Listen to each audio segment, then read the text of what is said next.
वाला ये रहेगा कि नीतीश कुमार ने आरसीपी सिंह को बधाई नहीं दी है और इसको लेकर जब मीडिया में चर्चाएं तेज हुई तो नीतीश कुमार ने यह कर दिया कि कल प्रदेश के पदाधिकारियों के साथ जब बैठक में नीतीश कुमार ने अपने भाषण की शुरुआत की तो उन्होंने यह कह दिया कि आरसीपी सिंह अपने अनुभव से केंद्र में शानदार काम करेंगे। दूसरा वाला यह रहेगा कि उसी बैठक में आप जदयू की बड़ी बैठक में कह लीजिए पहली बार उपेंद्र कुशवाहा शामिल हुए थे और फिर नीतीश कुमार ने कहा कि उपेंद्र कुशवाहा पहले साथ थे, फिर अलग हुए और अब फिर साथ हैं। आज बैठक में पहली बार आए हैं, इसीलिए उनका स्वागत करिए। और नीतीश कुमार ने उपेंद्र कुशवाहा की तारीफ में वो बातें कह दी जिसको सुनकर आरसीपी सिंह के समर्थक भी खुश हो गए और उपेंद्र कुशवाहा के भी। इसी को कहते हैं मैनेजिंग, जो हमारे नीतीश कुमार बहुत शानदार तरीके से करते हैं। अब तीसरा वाला सुनिए। ये कयास बहुत तेजी से लगाए जा रहे थे कि उपेंद्र कुशवाहा और आरसीपी सिंह के बीच सब कुछ ठीक नहीं चल रहा है, क्योंकि जब आरसीपी सिंह मंत्री बन गए हैं तो हो ना हो राष्ट्रीय अध्यक्ष जदयू का बदलेगा और वो पद मिलेगा उपेंद्र कुशवाहा को, और इसी के चलते दोनों के संबंध मधुर नहीं है। और जब कल प्रदेश पदाधिकारियों की बैठक हो रही थी तो उपेंद्र कुशवाहा ने अपने भाषण में कहा कि मीडिया में कुछ भी चलता रहता है, मेरी और आरसीपी सिंह की बहुत अच्छे संबंध है, हम सिर्फ बात ही नहीं करते हैं, मुलाकात भी करते हैं, मीडिया सिर्फ झूठ फैलाता है और हमारा संबंध इतना प्रगाढ़ है कि हम दोनों सिर्फ जदयू को आगे बढ़ाना चाहते हैं। अब लास्ट और चौथा वाला सुनिए। जैसे ही उपेंद्र कुशवाहा ने आरसीपी सिंह की तारीफ की वैसे ही आरसीपी सिंह ने अपने भाषण में उपेंद्र कुशवाहा को यह कह दिया कि मुझे उपेंद्र कुशवाहा की साफगोई से बात रखने का तरीका पसंद आया और मेरे और उपेंद्र कुशवाहा का रिश्ता बहुत अच्छा है।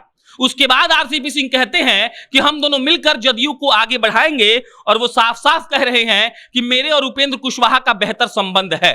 अब नमस्कार, मेरा नाम प्रशांत राय है। ये चारों वाक्य आपको इसलिए बताया ताकि आप बिहार की राजनीति को बढ़िया तरीके से समझ जाए। एक वक्त जब ये खबर निकलकर सामने आ रही थी कि नीतीश कुमार के दोनों सिपहसालार जो उपेंद्र कुशवाहा हैं और आरसीपी सिंह हैं, उन दोनों के बीच संबंध बिगड़ते जा रहे हैं, तब लग रहा था कि जदयू को बिहार के विधानसभा के चुनाव में सीटें कम आई और अब धीरे धीरे जदयू टूटने के कगार पर है। लेकिन जब कल प्रदेश पदाधिकारियों की मीटिंग थी जहां आरसीपी सिंह दिल्ली से जुड़े थे और नीतीश कुमार एक अने मार्ग से, और वहां जदयू के सबसे बड़े बैठक में उपेंद्र कुशवाहा पहली बार मौजूद थे, तब सब चीजें साफ कर दी गई।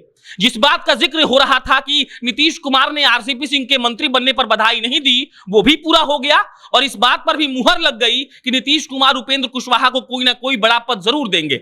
और इसके साथ ही उपेंद्र कुशवाहा ने अपनी तलखियां दूर कर ली आरसीपी सिंह से और आरसीपी सिंह ने भी यह बता दिया कि उपेंद्र कुशवाहा से मेरे मधुर संबंध हैं।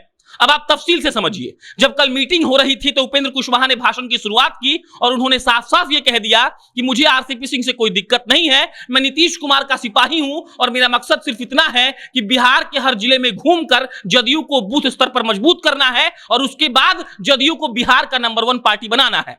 आरसीपी सिंह साहब आए और उन्होंने ये कह दिया कि मेरा नीतीश कुमार से 23 साल का पुराना संबंध है और ये कभी टूटने नहीं जा रहा है और मेरी कोशिश यही है कि कैसे भी जदयू नंबर 1 बने। अब उसके बाद आप जो सुनना चाहते हैं वो आपको बता देते हैं। बात आई कि कौन राष्ट्रीय अध्यक्ष पद पर बना रहेगा। आरसीपी सिंह ने मीटिंग के बाद वहां पर मौजूद पत्रकारों को कहा कि मैं जब राष्ट्रीय अध्यक्ष बना उस वक्त मैं राज्यसभा में सदन का नेता था और जैसे ही मुझे राष्ट्रीय अध्यक्ष की कुर्सी मिली मैंने राज्यसभा में सदन का नेता रामनाथ ठाकुर को बना दिया। इसका कहने का मतलब आरसीपी सिंह का यह था कि मुझे कोई भी पद का लालच नहीं है।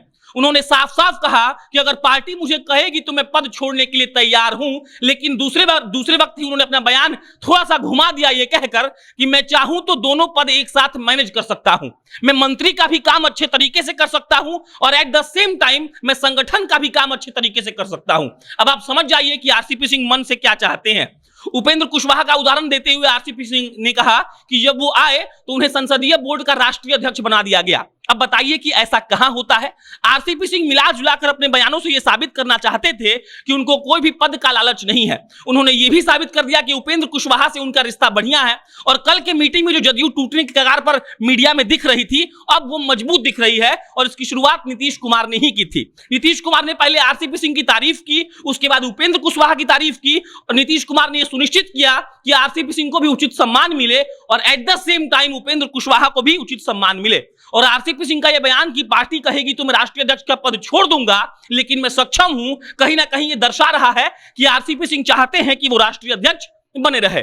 आरसीपी सिंह ने यह भी कहा कि मैं 7 जुलाई को मंत्री बना हूं, मैं एक साथ दोनों काम करने में सक्षम हूं और मैं चाहूं तो दोनों संगठन का भी काम और मंत्री पद का भी काम सही तरीके से कर सकता हूं। कल की बड़ी बैठक में यही देखने वाली बात थी कि उपेंद्र कुशवाहा और आरसीपी सिंह के बीच क्या नोकझोंक होगा या फिर वो लोग अपना सब कुछ मैनेज कर लेंगे। लेकिन कहा जाता है कि सोशल इंजीनियरिंग बिहार की राजनीति के खून में है, बिहार के राजनेताओं में है, तो उन्होंने सोशल इंजीनियरिंग के माध्यम से अपना अपना गुट को मजबूत भी दिखा दिया, झगड़ा भी नहीं हुआ और आरसीपी सिंह ने धीरे से यह भी कह दिया कि मैं चाहूं तो मंत्री पद का काम और संगठन का काम एक साथ कर सकता हूं। अब देखने वाली बात यह होगी कि क्या आरसीपी सिंह ये पद छोड़ेंगे, क्या उपेंद्र कुशवाहा जो राष्ट्रीय अध्यक्ष बनने की मंशा रखते हैं क्या वो बन पाएंगे, और जो जदयू की टूट की बात हो रही है तो क्या जदयू सही से बिहार की राजनीति में काम कर पाएगी। और जिस बात का दावा उपेंद्र कुशवाहा कर रहे हैं कि मैं जिला जिला घूमकर बूथ स्तर पर जदयू को मजबूत करना चाह रहा हूं, क्या यह संभव हो पाएगा। इस पर भी कोई भी अपडेट आएगा तो आपको मितला करेंगे। मेरा नाम प्रशांत राय है, आप जनता जंक्शन देख रहे थे। बहुत बहुत धन्यवाद।